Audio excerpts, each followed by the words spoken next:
Hi everyone, Joe Convertino Jr., Paul Banuski for our weekly HR Minute. Paul, hope you had a great July 4th. Weather, we're in the heat of the summer now, so. It was beautiful. It is, and it's awfully hot this week. It is.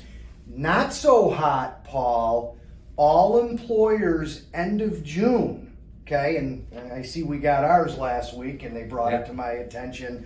Good old New York State unemployment, Yes. okay?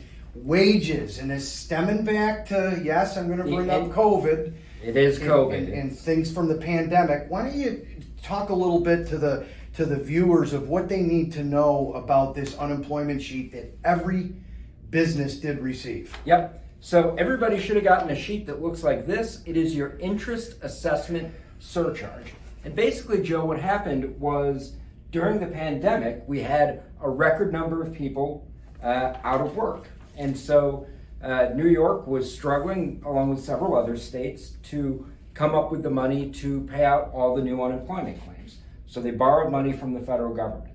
Well, last year, the federal government said, it's time to pay us back. Pay the piper. And so what New York has decided to do is charge an assessment on employers to make sure that they're paying those billions of dollars back.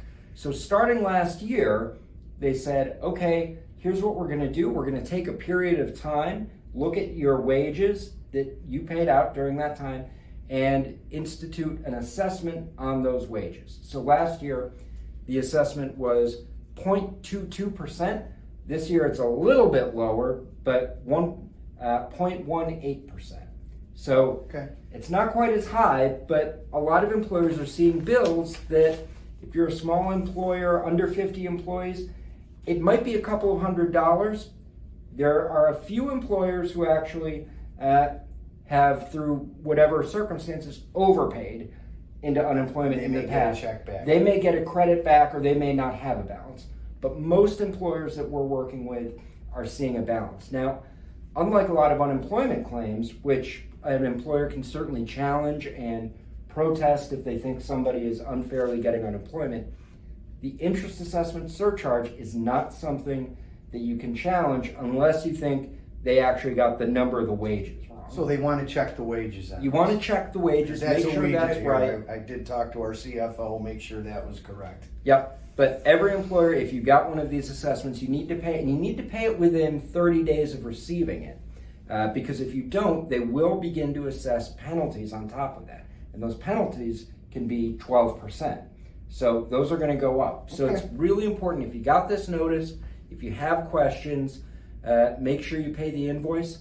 If you do have questions, though, generally about unemployment, one of the things that we can certainly help people with is keep those unemployment costs down. So even though you have this kind of expense, legit unemployment. Right. Making sure that the people who are filing for unemployment actually qualify, right? That you're not getting people who quit, who abandon their job, who are fired for misconduct, right? Typically, they would not be eligible for unemployment.